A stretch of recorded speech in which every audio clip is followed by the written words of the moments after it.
marami pong nagsasabi na hindi po daw makakalaya si Tatay Digong dahil po doon daw malalagutan po ng hininga sa kulungan po. Ano pa daw ang babalikan po ni Tatay Digong? Kaya sa lahat po ng mga supporters ng Duterte at sa mga supporters po ng BBM dito, yung mga tao lang po na mayroon naman po mga supporters ni BBM na hindi po galit po sa mga Duterte. Yung mga nagagalit lang po sa mga Duterte, dito kayo iiyak, dito kayo malulungkot dahil po mayroon po na impormasyon na nakuha ng ating kaibigan. Ipinapaabot na po nila ito noon guys ng ating kaibigan na magkakaroon talaga ng kalayaan po si Tatay sa kanyang hinaharap sa kanyang hinaharap na mga problema ngayon sa war on drug. Ngayon sinabi na po ng ating kaibigan na mapawalang bisa ang kaso ni Tatay. Kaya maraming nagsasabi na hindi na po daw makakalabas ito. Nakakahiya po sa inyong lahat. Mayroong impormasyon si Tatay Duwende dito guys, tungkol po ito sa kaso ni Tatay Digong, kung ano po ang impormasyon na nakukuha po nila kagabi. Sos, grabe, good news po ito sa lahat po ng mga supporters po, kaibigan. Grabe, hindi ako makapaniwala sa inyo kaibigan. Grabe, lahat po ng sinasabi ninyo nagkatotoo guys. Nung dinala pa lang si Tatay Digong doon sa ICC, doon sa Netherlands, sinabi na po nila kaibigan, makakalaya yan. At saka mapawalang bisa na yan, yung kaso na yan. No, grabe, totoo talaga guys. Ngayon guys, nakuha ng ating kaibigan ha. Kagabi lang ito nakuha nila na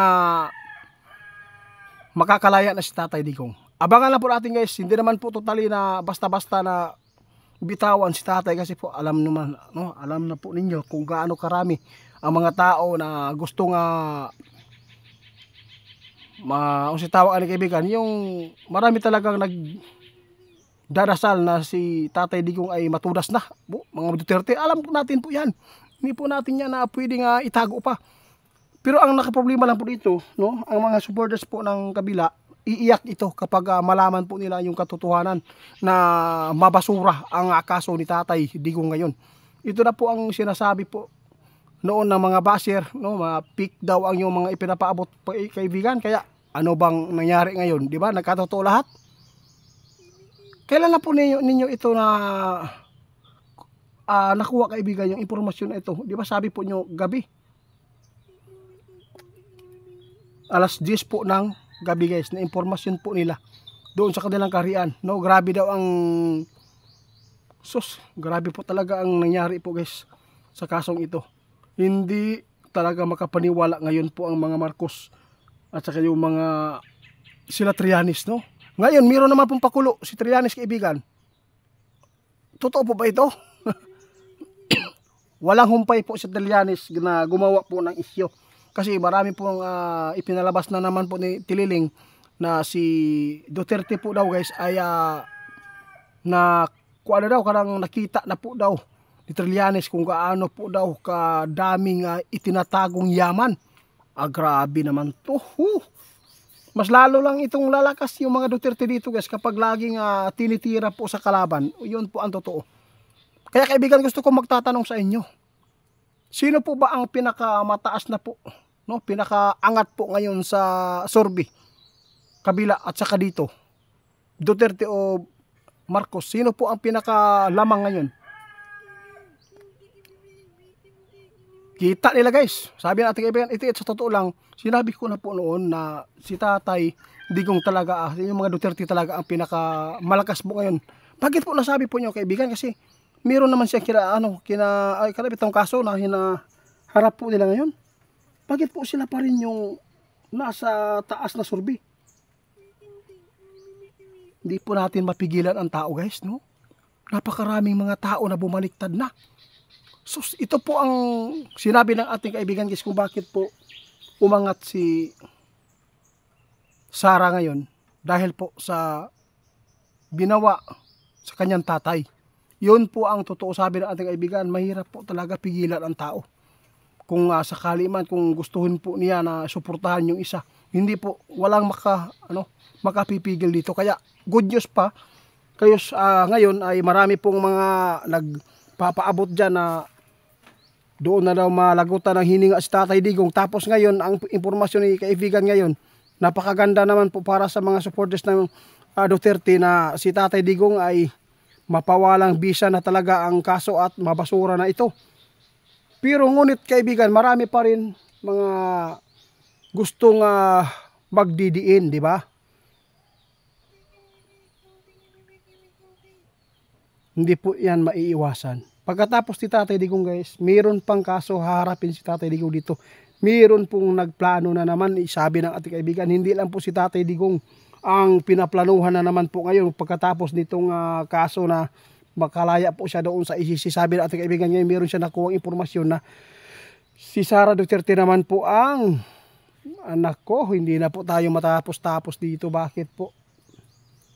Wala kita'y kuan maayo ani sa kalibutan nato di kaibigan, no? Puro na lang panggigipit ba, hindi na lang tanaw ba na mas mabuti pa, mas piliin pa natin ba na maging maayos ang ating samahan para po mapalakas natin, lalo na yung Taiwan at China. Kung magkakaroon po ng kaguluhan, at least po malakas po ang ating bansa dito na kumilos yung mga nanungkulan ba na mga matataas po dito sa ating bansa para po ay magsama po sila na unity po ang kanilang. Ay naku po kaibigan, paano na to? Abangan na lang po daw natin guys ang pagbabalik ni Tatay Digong. Sana po ay walang mangyari kasi marami pong mga nagtatanong sa atin kasi meron pong natuklasan po daw si Hanilit, no? Itanong na po natin ito kay kaibigan na meron daw nurse na may plano daw hindi maganda po kay Tatay Digong doon sa ICC kasi natuklasan po daw ito ni Hanilit. Wala po kayong maniwala po sa mga istorya na ganyan, no? At saka sabi pa ng iba na meron po daw kasama si Vice President na si Sara Duterte na merong plano na patayin si Bibi Sara, kasamaan pa daw niya. Pero wag kayong maniwala agad. Ito po ang masasabi ng ating kaibigan.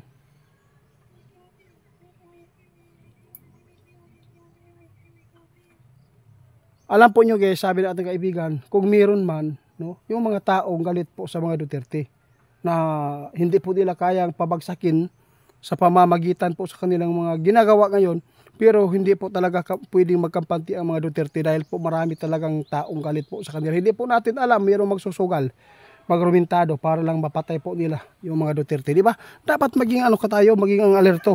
O hindi po maganda na manaig yung bugso ng damdamin ba na galing sa masama. Kaya kaibigan, maraming salamat at sana po ay makatulong po kayo sa pag-aalaga po sa mga tao na minamahal po ng Panginoon ngayon.